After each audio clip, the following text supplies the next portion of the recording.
Good morning and welcome. My name is Raina Wells. I'm Director of Business Affairs and Research at the Ontario Media Development Corporation. And on behalf of OMDC, I'm pleased to welcome you to the second of our 4 digital dialogue breakfast sessions that are happening in 2014.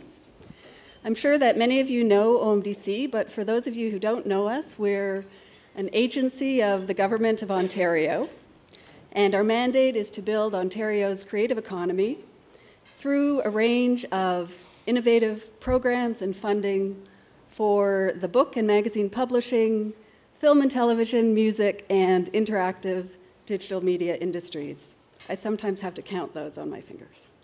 We do this through a variety of programs, services, and tax credits, and by organizing events like this one. At these breakfast sessions, we explore topics that we think are of interest across the media industries, and it's our hope that today's session will inspire some new ideas, let you meet some new people, and stimulate some exciting discussion. This morning's session, as I said, is the second in our series of 4 Friday breakfasts this year. The other 2 sessions will be on June 27th and September 19th, so watch for those invitations. And I have just a few quick housekeeping items before I turn things over to Kim, our moderator this morning. First, please take a moment to turn off the sound on your phone if you haven't already done that. The Wi-Fi network here is ONB Arcadian, and the password for the Wi-Fi is Clear Blue Sky 55, and that information is on the slide if you need it. We're using the hashtag OMDCDD14 if you'd like to tweet about the session. You'll be getting an email right after the session with a link to a short feedback survey. Please take a couple of minutes to fill out the survey. It really helps us plan for the next sessions and improve the sessions and make them more of what you want them to be. We'll leave about 15 minutes at the end of the session today for questions from the audience. We'll have a couple of volunteers with microphones in the room. We're taping the session to post on YouTube. So if you have a question, please try to wait, put up your hand and try to wait for the microphone so that your question gets picked up for the audio. We'll see how it goes, but sometimes it helps the moderator in the Q&A if the person holding the microphone stands up for a second so that she knows where the microphone is in the room. And please feel free also to tell us who you are before you ask your question. It's helpful to have that context. You don't have to stay standing when you ask your question. That's up to you. But just so Kim knows where you are. Finally, before I get to the content of this morning's session, I wanted to be sure to thank the members of the OMDC organizing team for making all the pieces come together today. This morning's session is selling to international markets. One of the challenges for Ontario media companies and content creators is that the Canadian market is simply too small for a company to succeed without selling to markets outside Canada. That's just a reality of our country. So we've asked each of our 3 panelists to tell us about their experience doing just that, what's worked, and also some of the lessons that they've learned. Thank you to all the panelists for making the time to be here and for all the time you've put into preparing. We really appreciate it. Your moderator this morning is my colleague at OMDC, Kim Gibson. Kim's title is Program Consultant, Interactive Digital Media Industry. And I'm sure that those of you from the IDM industry know Kim very well. Kim is responsible in her role at OMDC for the conception and management of initiatives that contribute to the growth and development of the interactive digital media industry in Ontario. She's been involved in the design and the operation of a number of OMDC programs, most recently the OMDC Export Fund and the OMDC Interactive Digital Media Fund. Please join me in welcoming Kim Gibson and our 3 panelists, Peter Wilmshurst, Ryan St. Peters, and Rob Segal.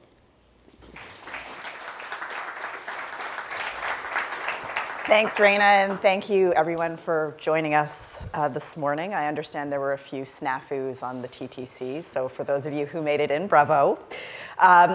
When Raina first asked me to moderate this panel, I originally thought that I wanted to run away in fear, because the idea of speaking about international markets with a group of very diverse individuals representing a variety of different industries, I thought, oh my gosh, this is going to be an absolute disaster. But I have to say, it's been a real pleasure getting ready for this panel and speaking with the panelists. I had the opportunity to learn a lot about the different business models and approaches that other industries deal with. My area of expertise is the interactive digital media space. I don't know a lot about how magazines conduct business globally. I know a little bit about how things work in the film and TV space. So it was a really informative opportunity for me, and I hope it will be for you guys as well. So while there are definitely differences in the way people and the way industries approach international markets, there are also some common elements and some similarities. So we'll talk about both of those things today. Before we get into the meat of the content, I want to get a sense of who is in the room for myself and also for the panelists. So if I could get you guys to self-identify by raising your hand, I'm going to go through the different industry groups that the OMDC covers. So who is here from the film industry? Who would identify as a film? Okay, great. TV. Good. And do we have some music people in the room? Okay, pretty much even so far. How about books? A couple book people too. And do we have any folks from the magazine space? And how about interactive digital media? Oh, lots of interactive people here today, great. So it looks like we're pretty evenly distributed, which is good to see. And I have a question for the folks who didn't put up their hand. Why are you here? Just kidding. Multiple sectors, yes, good idea. So maybe forcing you to self-identify into one sector can be challenging at times, for sure. So the format of our discussion today, each of the panelists is going to give a short presentation on their particular approach to international markets. We will have a brief discussion after the presentations, facilitated discussion. I have a couple questions that I would like to ask. And then we'll leave about 15 minutes at the end for questions and answers. I hope you guys all have brought your inquisitive minds and are prepared to challenge these folks with some interesting questions. So without further ado, let me introduce our panelists today. So to my immediate left is Peter Wilmshurst. He's a publisher at AGW Publishing, and that is the company that publishes the magazine Allergic Living.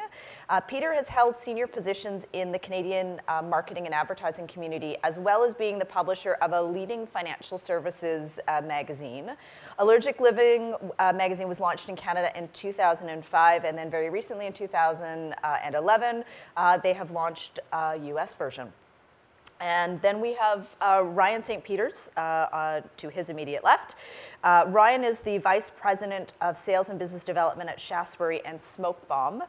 Ryan joined the company in 2005 and works in global marketing and distribution of Shaftesbury and Smokebomb Productions.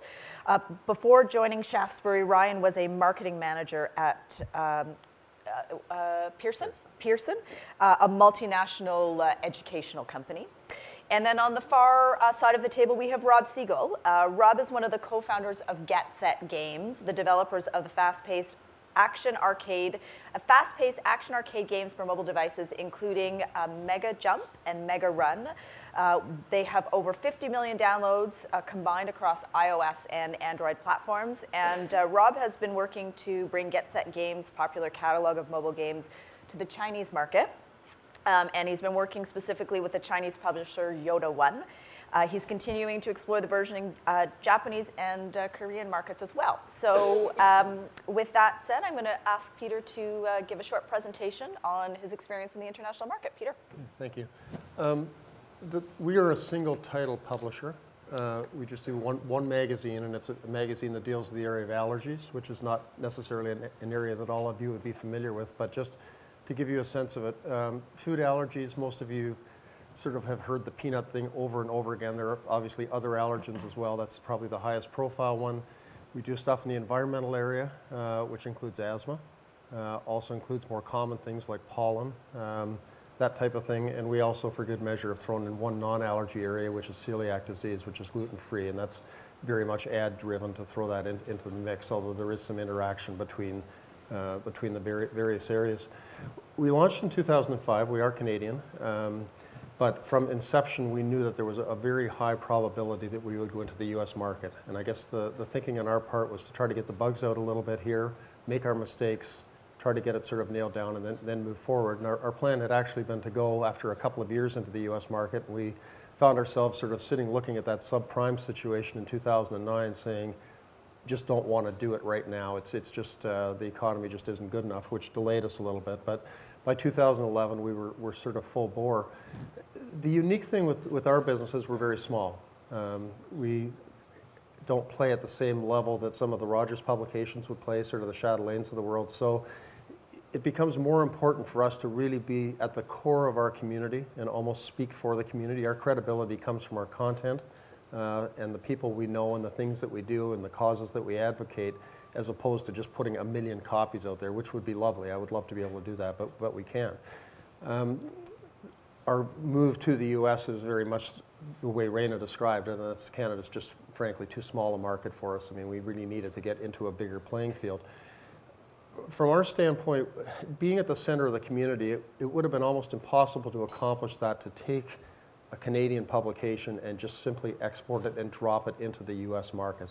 So we really very much needed to identify a way of actually doing a separate magazine that was very much US and had a US voice and it had US content. We had a bit of an advantage going in that we had built a lot of relationships when we were working here in Canada. We had been working with specialists in the US, some of the top doctors.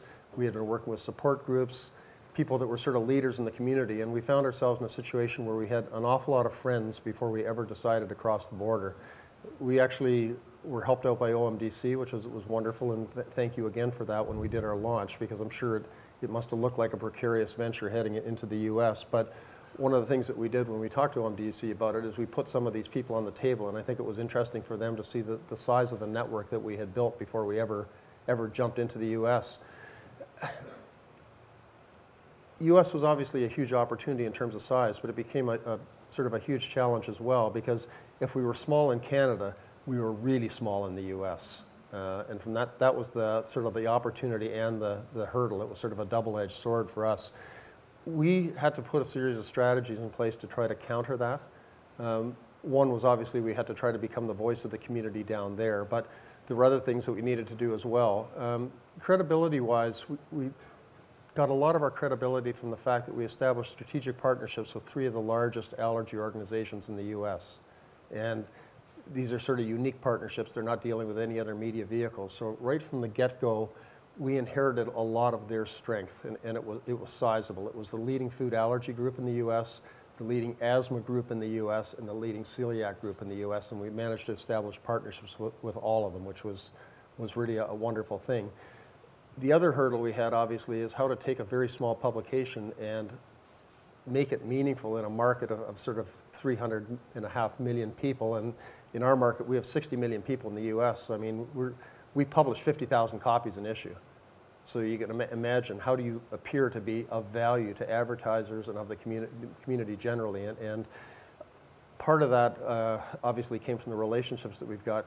The other thing we did is we expanded our reach by setting up a distribution program where the magazine is carried almost exclusively in doctors' offices. And we're in the top 30,000 doctors' offices in the US from an allergy standpoint, sitting in their waiting rooms. So that really gives us an opportunity to extend the readership of the magazine in a way that makes us sort of more interesting. I started thinking back in terms of, like, what type of lessons could we end up sharing with this group, knowing that it's sort of a cross-media group dealing with film and other areas. And I guess the suggestions that I would have, or some of the things that we sort of learned, was that you can't have enough friends on the ground in the market where you're going into to operate. We naturally took a look right from the get-go at sort of what other magazines had done the transition, and the answer is virtually none. So we were really entering into sort of new territory from that standpoint. We didn't know how well we would be accepted down there as Canadians, and happily the answer is we were treated absolutely just as if we were another American company. We were sort of judged on our own merits. Fantastic. I mean, that was all we could have asked for to begin with. The friends down there were certainly a big factor in putting strategies in place. We also tried as much as possible in the market that we were in to really get a sense that we were an American publication, and we've been pretty, it's been interesting. We've had US Olympians on the cover. We have an issue coming up with last year's MVP in the NFL on the cover, who has actually got a connection to our industry. So, I mean, those things certainly helped a little bit. We've done an article on what we refer to as allergy superheroes in the US, and it's quite folksy in a sense. I mean, we've gone right down to, you know, bus drivers in Tennessee that are looking out for allergic kids, and, you know, a cafeteria mom that volunteers to make sure that foods are okay for people with allergies. So we've done an awful lot of that type of stuff as well. Social media has been enormous for us. We're not as big as we would like to be. We're about 30,000 on Facebook right now, but we seem to have the ear of this particular community. You may have remembered a situation a few weeks ago that an American Idol contestant actually talked about pranking one of the other contestants, saying that I smear peanut butter on their clothing when they're not looking, which was a horrid thing to say, and it kind of ill-advised. We called the person out online. Interestingly enough, the next show, the person ended up apologizing on air. We had 10,000 people on our site that night looking at the article, which was pretty amazing stuff. I guess in terms of, I mean, that would be a bit of an overview, and we'll get into more specifics, I think, when we talk about questions. But it's funny, I had a friend, this is really almost unrelated to our specific business, but not bad advice from an international standpoint. A good friend of mine has been doing business worldwide for many years, and I asked him before we launched, and I said, what are the two things, or what are the things that you would suggest that we do or be conscious of? And he said, the first thing is, if you're going to spend your life in the air, make sure you're in good shape, because you're so subject to illness and sickness and stuff, which was an interesting comment. The first year we were in the US, I think I went to New York 22 times. I was in Chicago, I think 11 times. I mean, I was in LA half a dozen times. I did live in the air, and it's not a bad piece of advice. The other one, which was, I think, an even better piece of advice, is he said, check your politics at the door. And that's absolutely a good piece of advice. So we don't talk very much about things like healthcare or other things like that. That's not the kind of discussion we want to engage in. So anyway, that would be a start. Excellent. Thank you. So I think before I sort of get into the experience of selling internationally, I'll give you guys a little bit of a background on Shaftesbury and Smokebomb. Shaftesbury is one of the largest and most established scripted television and feature film producers in Canada. Smokebomb is our digital media company that we acquired probably 6 or 7 years ago now. And Smokebomb's remit is twofold. They develop and produce content for, I mean, we say they're platform agnostic. It includes television, a little bit of a different flavor from what's coming out of the Shaftesbury side. But they're also developing original content for online, tablet, smartphone. And I represent both companies internationally, so I will take the projects that we produce and take them out to broadcasters and platforms outside of Canada. So that's what I do on the sales side. On the business development side, it's a little bit more focused on the digital space, and I think I'll clarify digital in a little bit. It's a big word and means a lot of different things to different people. But I'm really focused on establishing sort of output deals in the digital space, because producing content for digital it's a different beast from television, where you'll set up a show at a broadcaster, develop that show, produce that show for a broadcaster on the TV side. On the digital side, when you're looking at platforms like YouTube and Blip and those kinds of things, it's a completely different environment. So I'm focused on establishing sort of output relationships there on the digital side. So that's, you know, what I do in a nutshell on the sales side. But I think, or the outward-facing side of what I do, I think sort of the inward-facing side, and in terms of Shaftesbury and Smokebomb, what I do is it's a lot of market intelligence. So staying on top of what's happening internationally, what broadcasters and other platforms are doing, and bringing that intelligence back into the office in Toronto. We also have a development office in Los Angeles. And using what we know, what Canadian broadcasters and platforms are looking for and what the international marketplace is looking for, and then trying to combine all that and hopefully end up with a hit show or a hit property on your hands. It's been referenced a couple of times already this morning how the Canadian market is quite small. It's an interesting place to be when you're a Canadian TV producer because there's a lot of boxes you need to tick in order to produce television for Canadian broadcasters in terms of reflecting Canadian stories and Canadian experiences. And it's a fine line so that you can tick all those boxes for the partners that you're working for in Canada, but making sure that you have a property that's going to travel internationally. So on the TV side, I think it really just comes down to understanding the content that you're selling and the audience that you're trying to get it in front of. We all know that content is king, and you know, I think the most important thing is that your content is relevant to the audience that you're trying to get it in front of. That relevance can come from a variety of different, you know, you can tackle it a variety of different ways. You know, shortly after that Malaysian Airlines plane went missing, there was 3 or 4 documentary producers in, I think the UK specifically, that 2 or 3 days later are on top of that and producing a doc about the information that, that we have right now on that plane and where it's been. But anyway, that's just in terms of relevance, pinpointing something that's very timely and something that is universal.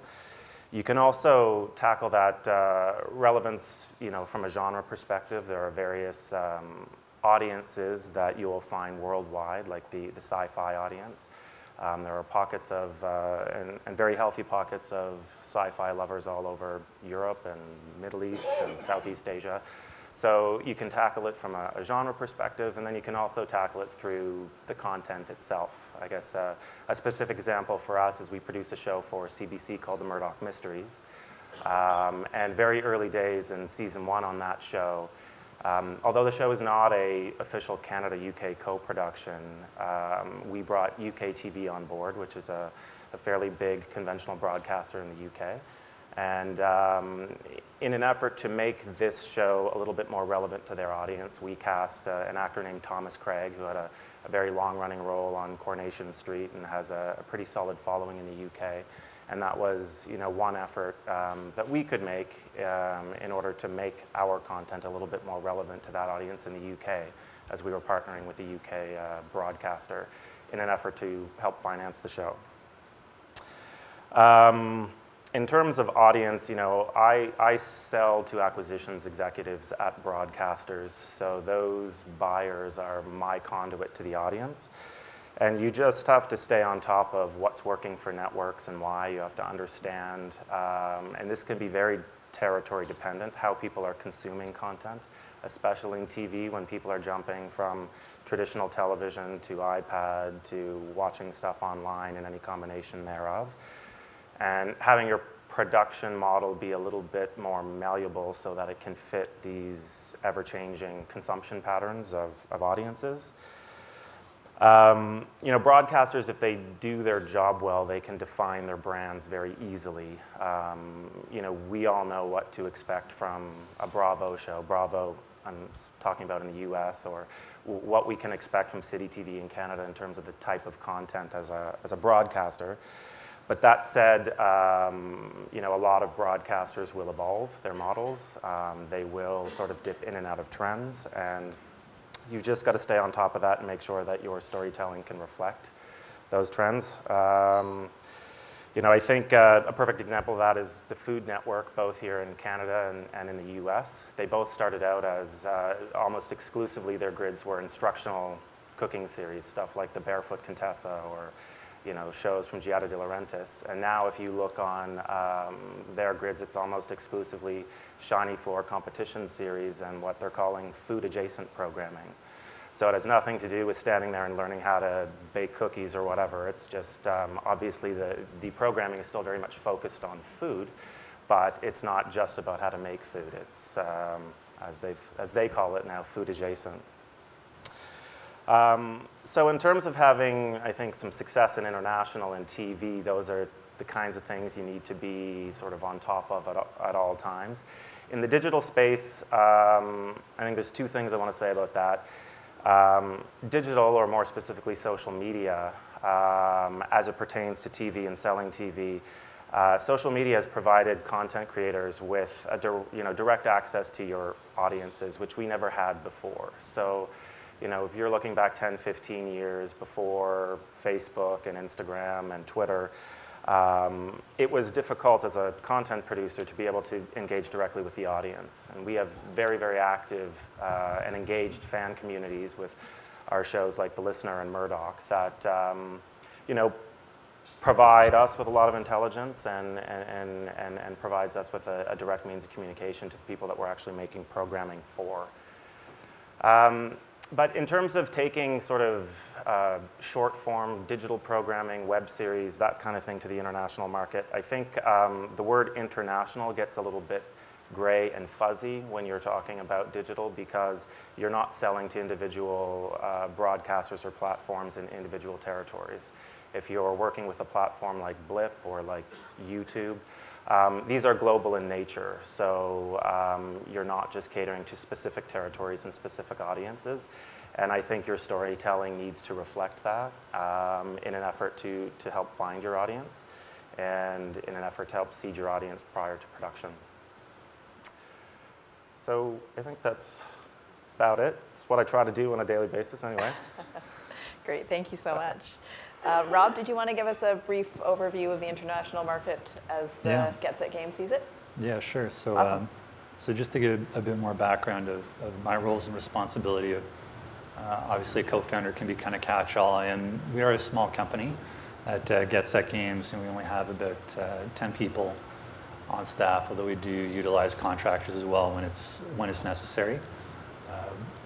But I'm still very much doing a production role. I'm still involved in the production of many of our titles. But as well as that, we need, as a founder, we need to be concerned about the bottom line. Are we generating enough revenue, and what are the latest opportunities that we should be taking advantage of? So the Asian markets, specifically China, is something that I've been looking at, and there's definitely been lots of opportunity there. I was kind of thinking when you were talking, Ryan, how and we've kind of reiterated as well with Peter how Canada is not big enough. I am going to give Canada some credit, at least in our space. It's actually one of the top spenders for our titles. When you compare it to our initial investment in the Asian markets, where we would launch our titles and just kind of put it out there without any kind of localization. China was not spending a lot of money, hence why we were looking for a publisher in those markets. Canada ranked pretty high, so it was definitely give yourself some support, or thanks for supporting me anyways. We design our games, we don't design them with a specific market in mind. Our approach to game design is generally we will make games that we enjoy playing and that we think people will find fun. And if you've seen our characters, which actually is our protagonist, Redford, is on the OMDC banner. You may have seen him coming in. We try to make things that are very non-specific to any particular culture or region of the world. That obviously we're not familiar with every culture in the world, so I'm sure in certain parts of the world our character could be very offensive. But that's part of the appeal of working with a publisher, and why we wanted to seek someone out and work with them, as opposed to figuring out the nuances of every particular country in the world. There's just not time for that. And again, being a small company, we were really looking for people who could take our products and just run with it. Kind of like, here's our game, here's our title, adapt it to what you think is good for that market. And for a number of years, that actually, it was not an easy sell. And it's not something we were actively going out and selling to different countries and different publishers in different markets. But what we've seen in the past couple of years is there's actually a lot of companies in China who have been, their business model has been to approach Western developers to bring Western games to the Chinese market or to the Asian markets. So Yoda 1, as Kim had mentioned, is the one that we're working with, but there's numerous other ones. Just to name a few, you can check out Chorus Worldwide is a new one that I just heard about yesterday. Saw a press release for them. I Dream Sky, The Nine, and Spellgun. And some of these publishers do have offices in the U.S. or Canada, which can help, especially when you get down to the legalities of it. That's often the big concern. And we did work through a few different publishers, working through those legalities. We were talking to a few publishers before Yoda 1, and we would say we have this concern about the terms in the contract, and it didn't. We weren't able to resolve the differences there, and it became very awkward. And then when we got to Yoda 1, it was actually a much simpler process. All of our concerns, they said, yeah, no problem. We just want to see if, get the deal done, and put a deal together, and if it's successful, then we'll keep it in place, and if not, then we'll go separate ways. So it's the differentiator in this case for us was finding a publisher that was willing to work with our terms, really, and was not afraid to work with us in that respect, and just get things moving as opposed to getting bogged down in the legalities of things. Just to give a bit of a background, more of some, at least one stat that I always think is really remarkable when it comes to the Asian market, and we're not there yet, but because again, our games are only available and localized in the Chinese market right now. But in Japan, if you're familiar with the mobile game space, there's a Japanese company called Gung Ho, which makes a game called Puzzles and Dragons, which if you've seen any of the games in the mobile space, well, you'll know that game. And the last statistic that they put out, which was a couple months ago, because I believe they are a public company, or at least they publish their sales stats every so often. They were generating $6 million a day in revenue from just that one game. And you see those numbers, and it's like, how do we get here? Because it just doesn't compare to anything you'll see in the US and Canada. And that has changed quite a bit over time, where the US was the #1 spender for us for a long time. It was essentially the US and the rest of the world for all of our games. And that's changing. Last year, actually, Japan overtook the US in terms of spending per person in mobile titles. That's for the first time ever. So it's pretty remarkable to see how Asia is growing, and to watch these trends. And it's markets that you just can't ignore. So we're just going to try to continue to do that. That's it. Great. Thanks, Rob. So Asia is obviously a priority for you guys.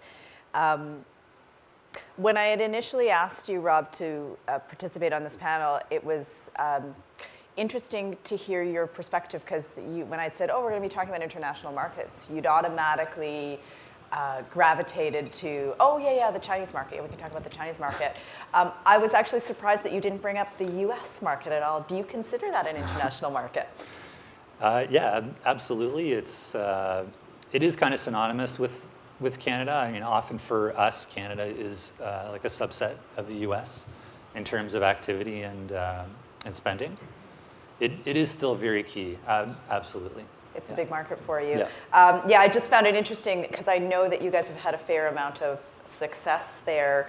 And looking, and we've talked about a little bit about your experience, and we'll talk about it hopefully if we have a time to get to that question around localization of your content for the Chinese market, because it's something that I find are rather interesting. But I'm assuming in the US market, there really isn't a lot of adaptation that you have to do for the game that for the games that you release there. Yeah, obviously that's a big plus. I mean, we don't have to translate any text, and again, basically all the content is like one-to-one. Yeah. Okay. Yeah, when Peter, when we were talking before the panel, I had asked you a couple of questions about your strategy in the US market with respect to content, and I didn't realize that until we'd had this conversation, but I had automatically sort of assumed that you would largely have the same content in your US publication as you do in the Canadian publication, and that actually isn't the case. Can you speak to that for a little bit? Well, I would say 50% of our content is unique to the US or unique to the Canadian publication. So in a given issue, we might have 60 editorial pages. I would say 30 of them might be shared, and the ones that are shared might be things like recipes. But I mean, when you get into actual editorial content per se, we really have unique content for each market. That includes the specialists, but it also includes sort of the stories that we end up telling as well. I mean, the stories that involve mothers and children and stuff, I mean, American families.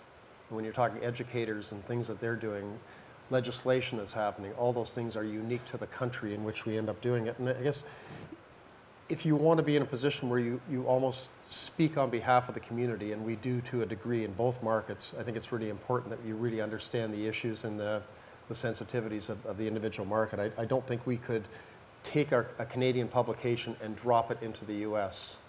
I'm not sure whether the reverse is possible or not. I think possibly as Canadians we're going to be a little bit more conditioned to having US products sort of put in front of us.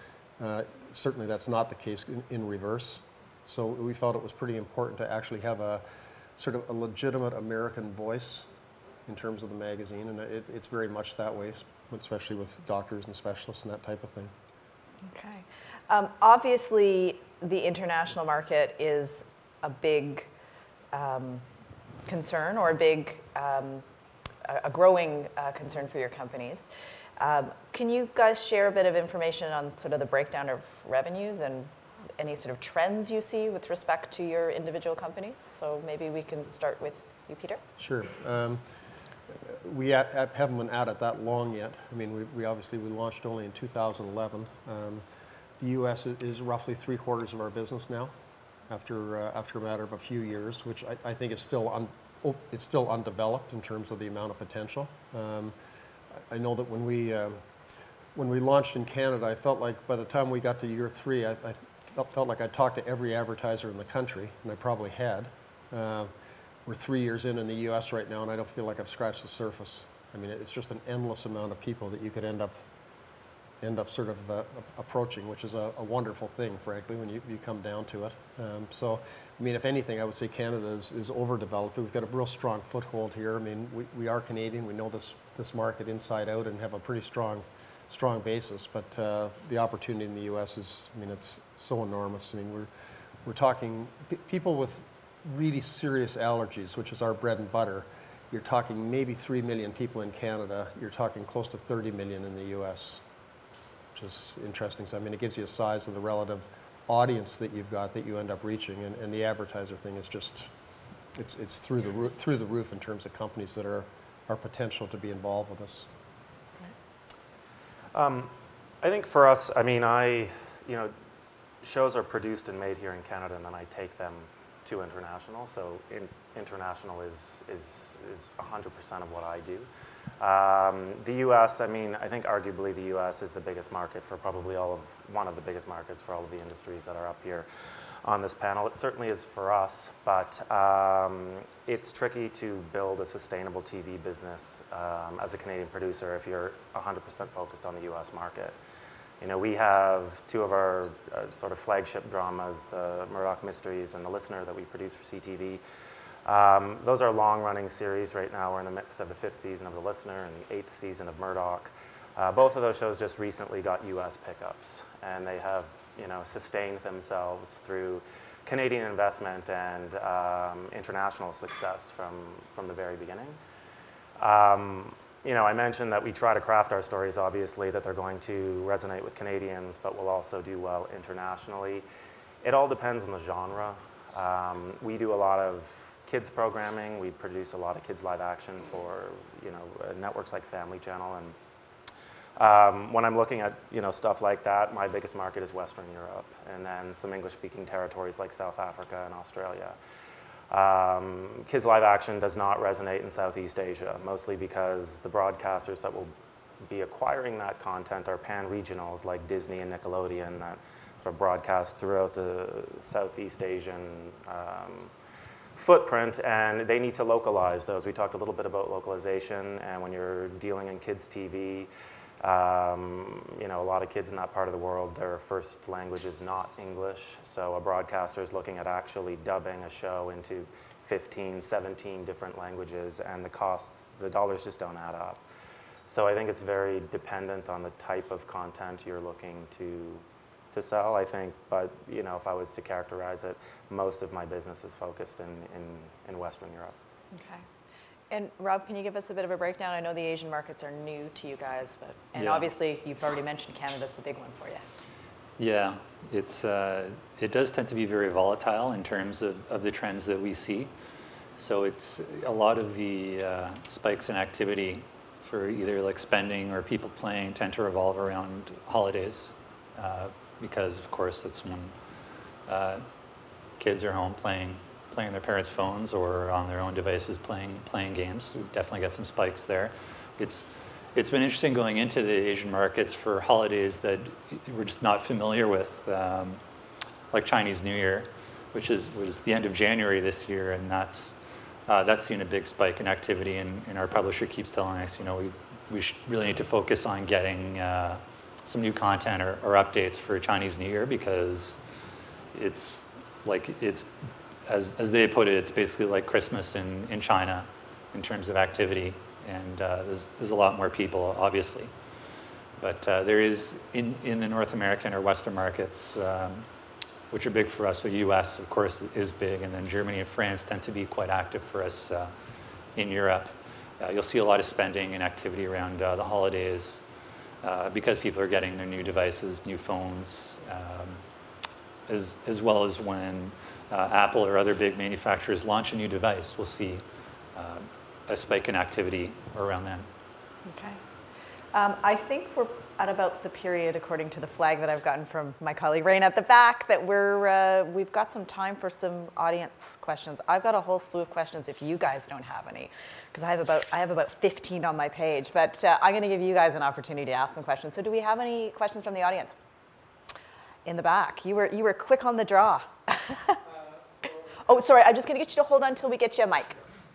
David Balkin. I'm actually in the film TV area, but I'm fascinated by the periodical sector. And Peter, you said that 30,000 of your 50,000 subscribers really go to doctors' offices, and therefore the paper product is quite important. But I'm wondering what you think about tablet-based magazines, and if that's a way of expanding your reach into the ordinary home and the consumer market. As well, do you segment a Canadian and American website so it's customized, or do you just have the single website for both publications? Well, I'm thinking where I'll start. The website maybe is a little bit easier. Some of our major advertisers in the US markets want us to geo-block. So we felt that it was important to actually set up separate websites. And also from a selling standpoint, a lot of people are really only interested in traffic that's originating out of their own country, which is why we did the split between the two. I'd prefer almost in some ways to have it as one, because the numbers are a lot bigger and it would look a lot better from a selling standpoint. But no, we made that split about the start of the year, and the content actually is different in some situations. You asked about tablet applications from a magazine standpoint. Part of our business model is paid subscribers. I'm still wrestling with how digital magazines work from an economic standpoint, and Matt's smiling at me here because he and I have this discussion regularly, but to give the magazine away, to me, doesn't make an awful lot of sense. Now, I guess you could sit back and say, if you can get a larger audience, can't you capitalize from a financial standpoint by selling digital publications? The track record is still not good, to my knowledge, in terms of digital publications and the ability to sell ads digitally. I deal with probably every major US ad agency there is with the client base that we have got. I don't think I've ever seen an RFP that says anything other than, do you have a tablet application with an asterisk beside it saying we don't pay for digital ads? We'll take them as value added. So from that standpoint, I have to sit back and say, why do I want to put the magazine up online? I know an awful lot of people are doing it. The next issue phenomena that's going on right now is a source of real confusion to me. Personally, I don't know how this thing works. I really don't. It's been in place in the US since 2009, and yet I've yet to see it compete with me for any sort of ad dollars where people say, well, this is an alternative, so what have you got that can counter it type of thing, or what do you do digitally? It never even comes up in conversation. I don't know whether that's answered any questions or not. Great. So we've got one right here. It's another question for Peter. Sorry, can I just get you to state your name? Yep, Melanie Ward. Okay, thank you. I'm in the magazine industry. Thank you. Just before, as you were preparing to enter the U.S. market, did you, because in the healthcare sector, there's so many magazines that are published by associations. Yep. And yet you partnered with many associations. So were there association titles you were competing with, or do you position yourself as more of a consumer book? We are a consumer book. We're definitely a patient magazine, but we're a patient magazine that's sort of grounded in the medical community, if you know what I mean. We try to take medical information and present it in a way that's very consumer friendly. There's also an awful lot of lifestyle stuff in the magazine as well. It would be pretty dry if it was just medical, but I mean, if a new study came out, we would probably interpret it from people's standpoint and try to get it out of the doctor speak type of phenomena into something that a mom with kids at home can sort of understand. There were no association publications in our area. We actually walked into a clean piece of paper in terms of nobody really doing anything. There was a bit of stuff in the asthma area.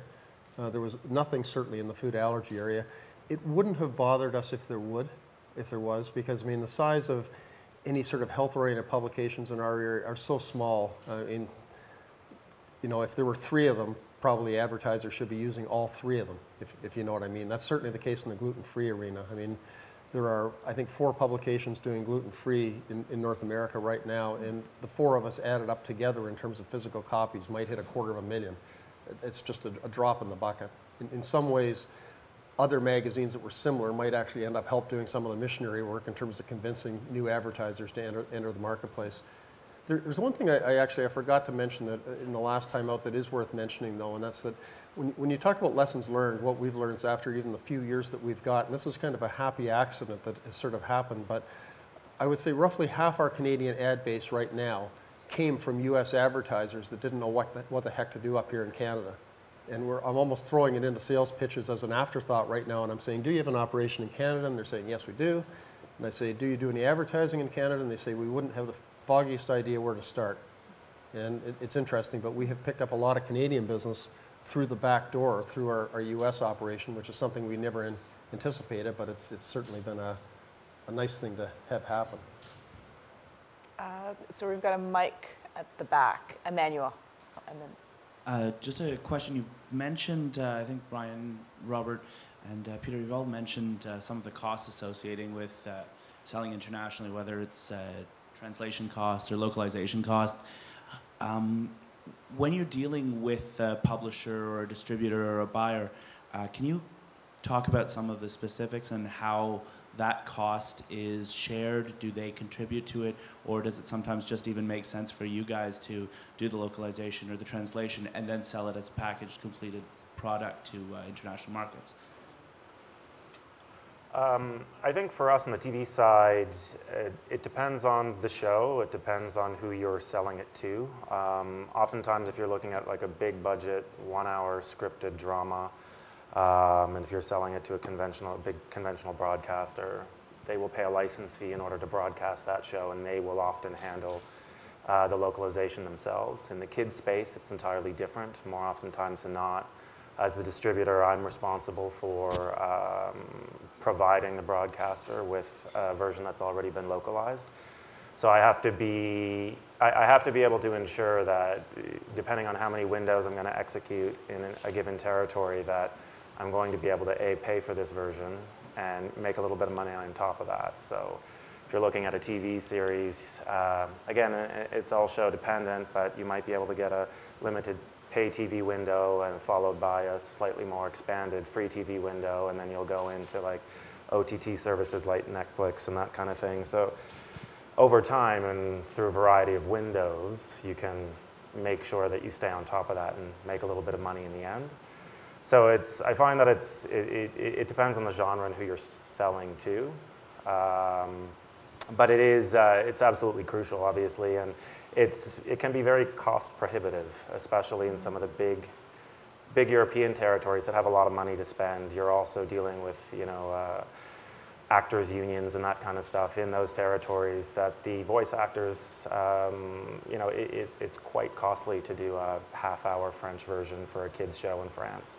It's a fraction of the cost to produce a neutral Spanish version and a Brazilian Portuguese version in order to service the market in Latin America. So sort of, it depends on where you're selling to and who you're selling to. And Rob, do you want to take that question?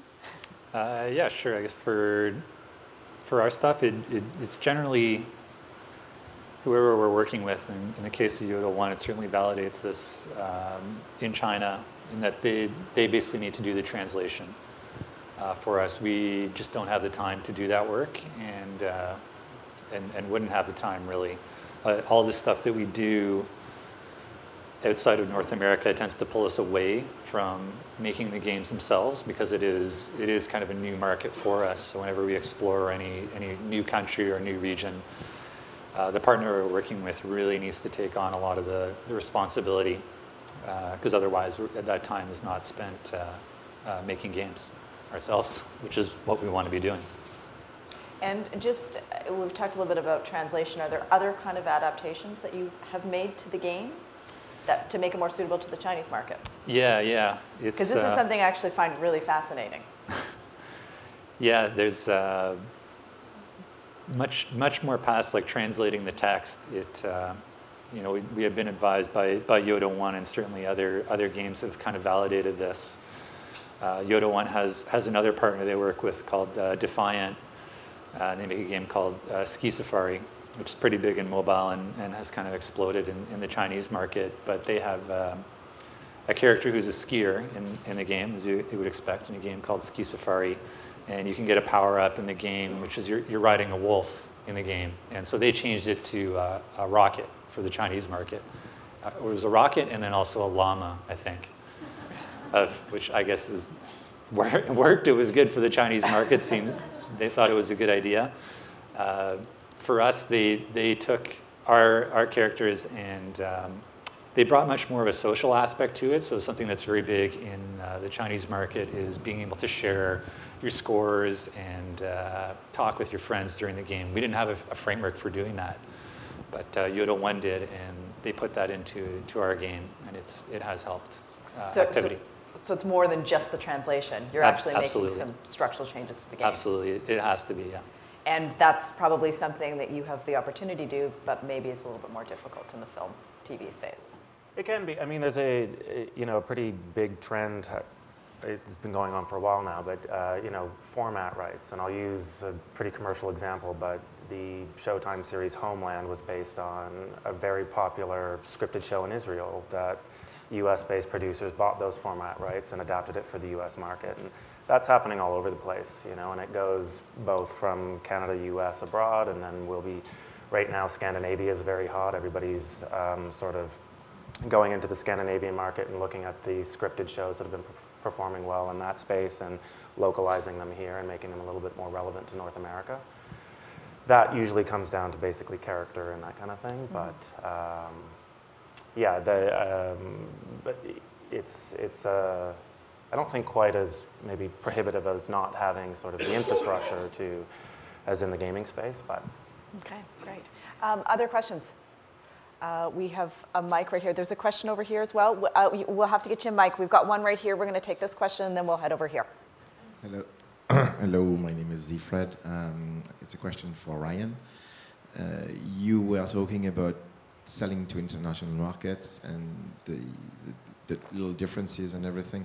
But before you sell, how do you find your first audiences to be able to justify these selling arguments? Like, how do you market it to international markets? For the new shows, I mean. I guess thankfully in TV, a lot of trends become somewhat global. So if there's something that's working well in the US and Canada, that oftentimes will translate to a lot of the major markets. So as I said, when we're developing concepts, I'm bringing information from the international market, working with my production colleagues here in Canada, know what the Canadian broadcasters want, and we do our best to try and end up with a show that's going to travel. That's on the TV side. On the digital side, you know, the shows that we come out of Smokebomb. We use a lot of social media in order to seed the audience even prior to production. So we just did a show called State of Sin. It's a sci-fi scripted show. I mean, we were lucky enough to cast 2 relatively known sci-fi actors that had huge followings on Twitter and Facebook that were able to sort of rally the audience, or the sci-fi audience, and their following prior to us even going to camera. So that's something that's a little bit more applicable, I think, when you're producing in the digital space, a little bit more so than in TV, but something that's proven to be pretty successful for us in terms of digital. So it's mainly social media then? Largely, in terms of what we're doing, yeah. And if there was no social media, how would you do it then? How would we market our TV shows? Yeah. I spend an awful lot of time on airplanes and going to you know, conferences and that kind of thing, meeting with broadcasters. And I know, having done this for 10 years, that, you know, the best way to sell a show into Asia versus the best way to sell a show into the Middle East, and a lot of that will come down to cultural differences and sensitivities and that kind of stuff. I will have shows that I won't even show to certain broadcasters because I know that it's just not going to be relevant, and it's not going to translate to their audience. So I guess that just comes down to market experience and intelligence. Great. Thank you. I promise we take one more question. Can we do one more over here? And a quick question, and we'll have quick answers. I promise, Raina. I'm Ming from Duty Entertainment. We're a mobile game development startup. I have a question for Robert. So I know that in the mobile game industry that the mobile game is becoming more and more saturated, and the advertisement cost per user is keeping going up. I wonder that what are the marketing channels you have used that you found effective? And also that how do you suggest we can collaborate with OMDC to market our game to the market? Yeah, it's becoming like increasingly difficult to market and get noticed. Absolutely, on mobile, we're struggling with that as well. The simple answer, which I know is not good, is basically know somebody at Apple, which is really hard to do because they're like the Wizard of Oz. And yes, they are. You can't like call up someone there and be like, hey, can I talk to someone about my game to get noticed? It's really hard. One good possibility is, and again, it sounds kind of dire when I say it, but Apple's development conference, they have every year, WWDC, is really good for that. Sadly, it's really hard to get tickets for that conference, but it's basically all of Apple shuts down. They move into the conference center in San Francisco, the Moscone Center, and it's basically like Apple is there. You get access to all their engineers, their like App Store editorial team. The tickets are crazy expensive. It's $1,600, but it's basically an open door to everyone at Apple. So that's a really good one. The same kind of in Google. We don't have as much of a presence there, but you know, they are a bit more receiving, but it's the same kind of thing. It can be hard to know someone there. But if you get involved, I would say if you get involved in the industry, eventually you just meet people. You know, meet people locally. Go to the big conferences for gaming. GDC is really good. Again, WWDC is really good. There's some smaller ones like 360 iDev, where a lot of people making games are going to be there, and they have the same problems as you. It's really good to get that insight. That's kind of the short answer I would give. There's obviously innumerable possibilities, but if you can find me after the talk, I'd be happy to talk about that more. Great. And I'm going to take the second question because I can't believe how perfectly this has worked out, because my final comments were going to be about how you can work with OMDC. So thank you very much. That was not a plant. And just to Rob's point about Apple being like the Wizard of Oz, seriously, they are. We have tried, we do numerous events at gaming conferences, and we have begged them to show up. We actually did get them to show up. at a conference that we did, we hosted a dinner for participants in one of our programs, and they did show up, and that was a huge success for us, which was great. So, and further to that, working with OMDC and the things that we can do for you and how we can help you, there are a number of programs that you can access, some of which have deadlines coming up. In the interactive digital media, film, TV, and book industries, we have our export fund, and we have deadlines coming up very shortly. IDM deadline is on May the 26th. We will help you get to markets, and we do sometimes have strategic support programs where we'll do a dinner or a networking reception, and sometimes we get Apple to show up. And that's, again, the IDM on May the 26th. Film and TV, we have a deadline on May the 30th. The book industry, there's a deadline on June the 11th. And then in the magazine space, we have our magazine fund on July the 10th. It isn't specifically for export, but Peter and I were speaking earlier, and he has gotten support and did get support, as he mentioned, to enter the US market with his publication and with the launch there. So thank you for the fabulous question, perfectly timed. And with that said, I'd like to thank our panelists for joining us this morning, and I'd like to thank all of you for coming out as well. So we'll be sticking around if you have any questions, and thanks very much. Have a great day, guys.